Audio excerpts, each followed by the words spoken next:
we're going to pay a visit to the reverse Neurodesign Lab, which is the Brain Factory Lab, which is Maurice Benayoun's lab. It looks like the door is actually open to greet us. So let's see who's in here and what's going on. It seems quite active and busy here. And there's Maurice on this apparatus here. Hello. Hi, Richard. Hi, Maurice. What are you doing here? What's this machine? Oh, this is a color tunnel from the series of works called the Tunnels, after the tunnel under the Atlantic in '95. And this tunnel is was part of the show at Osage Gallery, and it's a color tunnel. So automatically it takes pictures from the web and classifies them in terms of colors. And so you navigate into the colors to see what are the colors you're more attracted to, and we discover that sometimes colors mean more than colors. I see. So when you walk forward, you enter into the tunnel. Exactly. And at the same time, I'm telling something to the machine. When I slow down, this may be because I'm more interested in one color or one topic. And you see colors may be related to politics, maybe related to emotions. And so this is trying to find the best match, the best fit for you. And so you are more and more, for example, may think that now it's more about yellow. I may be more interested in yellow. Does it mean something in Hong Kong? I don't know.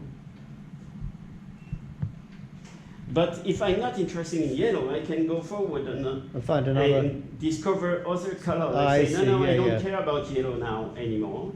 And I may be more interested in red. Some other colors, like red. Let's go deeper here. And then it may propose more of the same, more red colors to explore. And this is, trying to match what I didn't say. So you'll see, it's just about colors. Yes. It's very innocent. Yes, very innocent, completely innocent, without content Definitely. at all.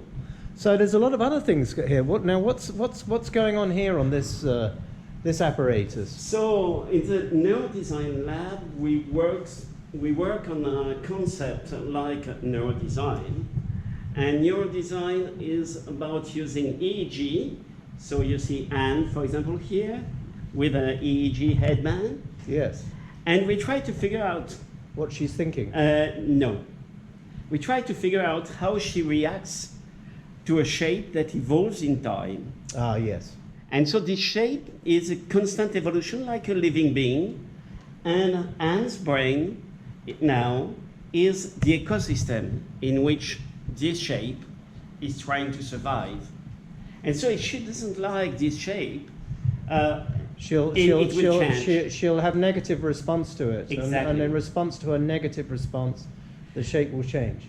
But of course, she is reacting according to a specific topic.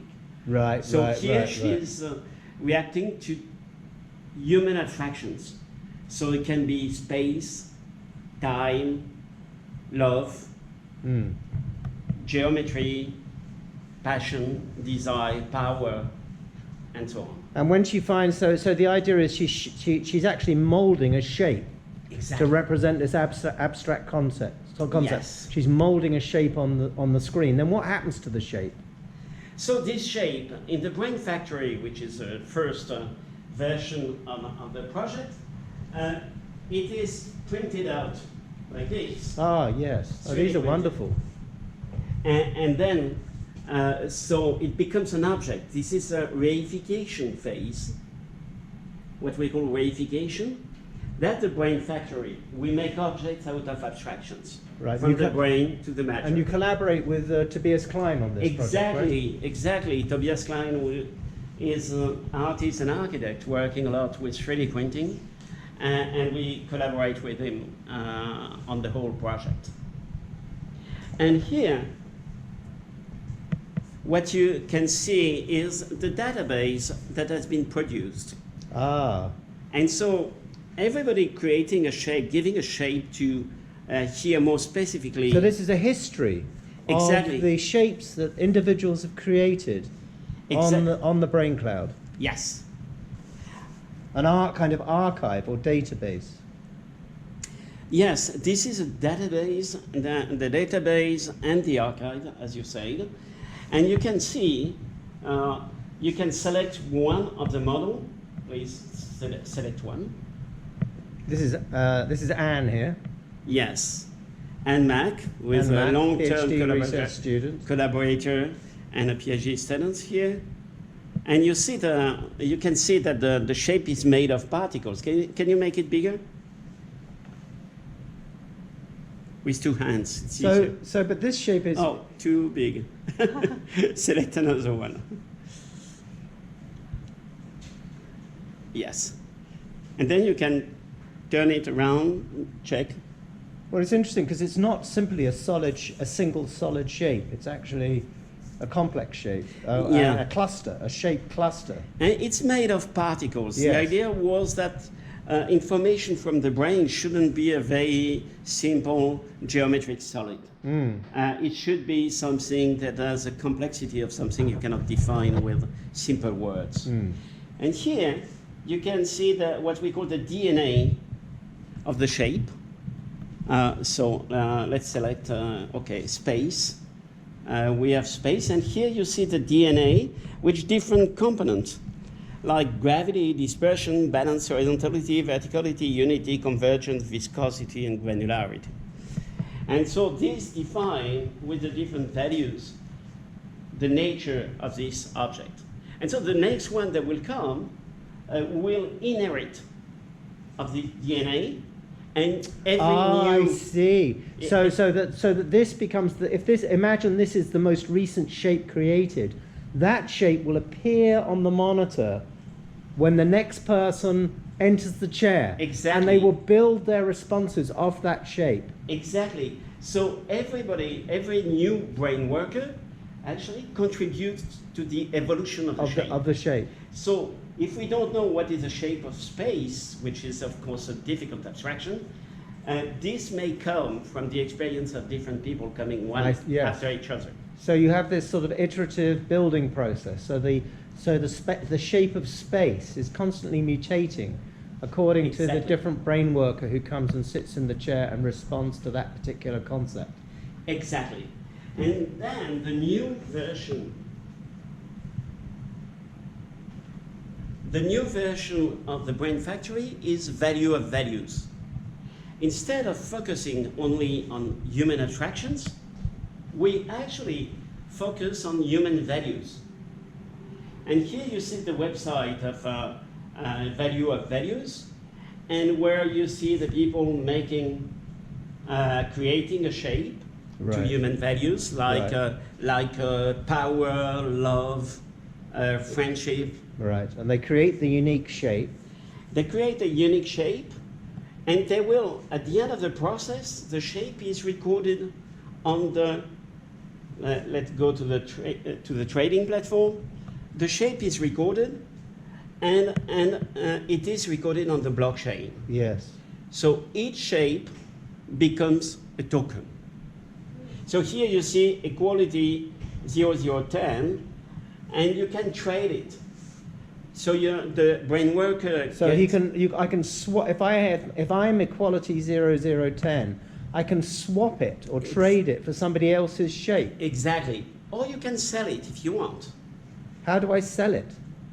You can sell it here on the marketplace, because you create an account with your on your phone on your smartphone, and this account allows you to collect the tokens, to buy them, to swap them, to give them, to offer them to somebody. So you see here, this is on the website. This is a shape of wisdom 679, and you see the different values how much people ask for, and you see the competition of the values. So you see now the most demanded is fame. Second one is love, then openness, purity, family, compassion, respect, peace, intelligence, trust. And here, that's a very interesting part. You can see, for example, in Taipei, what are the dominant values in Taipei? Dominant values are sex, love, and compassion. When in Seoul, it is anarchy and wisdom. Huh. I can check in Gwangju, where we had a long show, so that means a lot of contributors. In Gwangju, it's also, this is sex, money, and fame. And you see the different values corresponding to the values. Well, justice doesn't do very well. Yeah. Truth. And you can compare, depending on cultures and countries and continents, you can compare the relative values. So, of course, we need to have exhibitions and shows Yes. to have a lot of contributors. Yes. Now we had 2,800 contributors, and we have been interrupted by the virus COVID, and so on. yes. But we will resume soon, I hope. And I show you one interesting aspect here, which is the transactional poetry. So transactional poetry is what is generated out of the transaction. If you want family, and if you give family to get wisdom, it will generate something like this. If you want art, if you If choose you want art over and you have generosity, generosity, you give generosity to get art. Yeah, right. And then you understand, to get knowledge, you need to give loyalty and modesty. So Right. when people do transaction, they actually say something about the values. You get rid of modesty to get more power, you mean something. You know? So this generate kind of statements that express what transactions are about. Because we tend to forget that transaction is not only money for money. Right. It may be There's love for money. there's a trade. Exactly. And so that this is one of the aspects of the project, which has plenty of other layers. Very interesting. So after COVID, so you've got plans to do a tour? Yeah, so we have been in already 6 different countries, and we plan to go wherever it's possible to have a show in order to have more contributors and to have a better definition of the values around the world. Well, thank you very much for your time, Maurice. Thank you, Richard. Very interesting visit to your studio. Thank you, Richard.